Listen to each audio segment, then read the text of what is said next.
Hello, AP Music Theory parents, and welcome to Open House 2020. I wish that I could be meeting you guys in person, but I kind of wanted to just go through the class a little bit and explain AP Theory and what your kids are doing on Zoom during period 3. And in a couple of weeks, hopefully I'll get to meet them in person as we move into our phase 2 when we're doing our hybrid schedule. So a couple of things. I just wanted to kind of explain to you about some of the learning objectives that we have. The kids are going to be doing a lot of oral identification of musical elements and contextual listening, like listening to music and being able to identify specifically what's happening structurally in the piece. A lot of them have had experience performing music and reading music, maybe even composing music. We're going to try to delve into that language a little bit more deeply during this semester and next semester. Being able to orally identify and construct intervals, scales, chords, be able to transcribe rhythmic and melodic patterns, analyzing specific musical elements when reading specific scores. So not only just listening to music, but being able to do score analysis, harmonize patterns, compose using different compositional techniques. My favorite part of the class is trying to help the kids kind of not only develop compositional techniques of other composers, but eventually develop kind of their own sense of musical style as they arrange music and formally notate it on the staff and then compose their own pieces of music. And they will compose 2 original works throughout the year, in addition to the arrangements and the composition techniques. Canvas and OneNote is where all of the materials are located for the class. So we've been using those a lot already in our Zoom. So I wanted to kind of just take you through the Canvas page and how that is being used in those virtual learning sessions. So on the dashboard, they can go to AP Theory, and on that home page, they're going to just have a couple of buttons that they can access. They'll have their schedule there. They have a modules and resources page. The resources is just like online things that they can use to help them review for the exam. So AP Classroom on the College Board website, musictheory.net, teoria.com, Noteflight, MuseScore, which are some online compositional softwares that are free that they can use as they compose their music for class. I have a little countdown here that they can go to and they can click on so they can see exactly how long until the National AP exam, which is 267 days, 10 hours, 58 minutes, and 19 seconds from when I'm recording this. And then probably most important is the modules button, and that will take them to our kind of daily plans that we're doing virtually. So you can see that like this is kind of the intro lessons that we did, kind of getting them introduced to notation and rhythm and pitch patterns.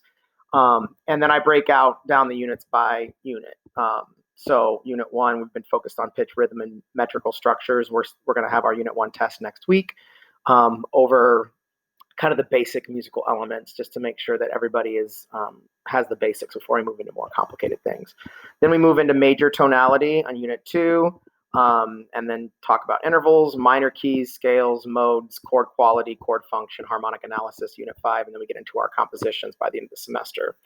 And this is just for the first semester, and then second semester we get into some more advanced structural elements in the class.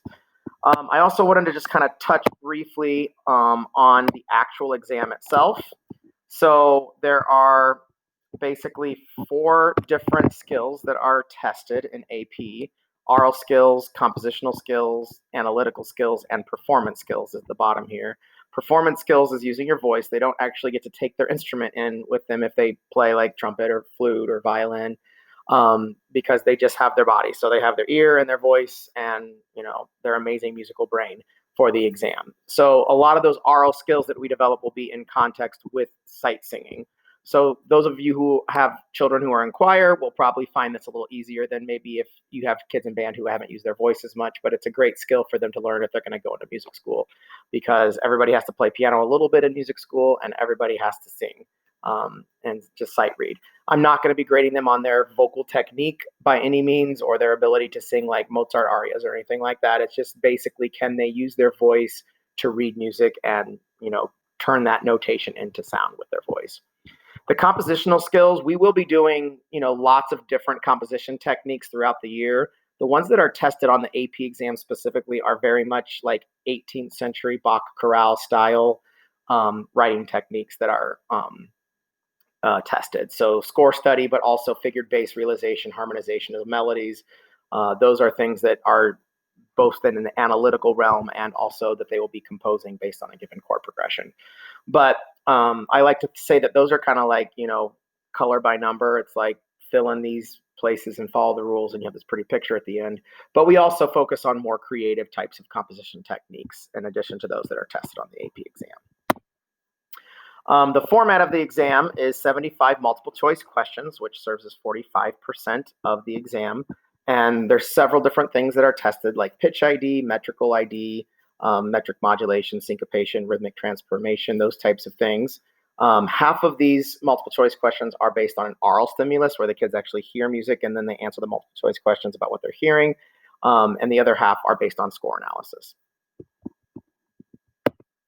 And then there's also 7 free response questions, which also serves as 45% of their score. And there's 2 melodic dictation questions where they'll play a melody and then they'll have to write that melody down on the staff, one in a major and one in a minor key. Harmonic dictation, where they'll hear 4 part voices and they'll have to notate the outer voices and the chord progression.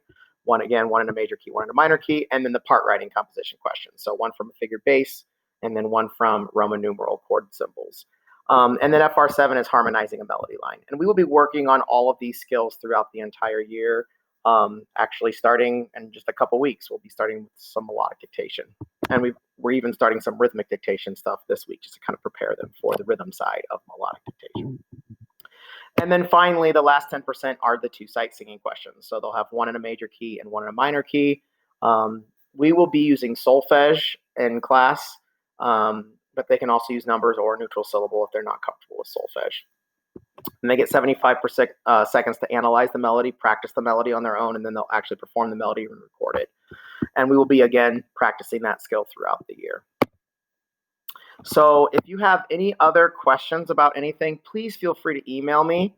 My email is on this next slide. You can see that, sorry, it's here, gsjohnson@hsc.k12.in.us.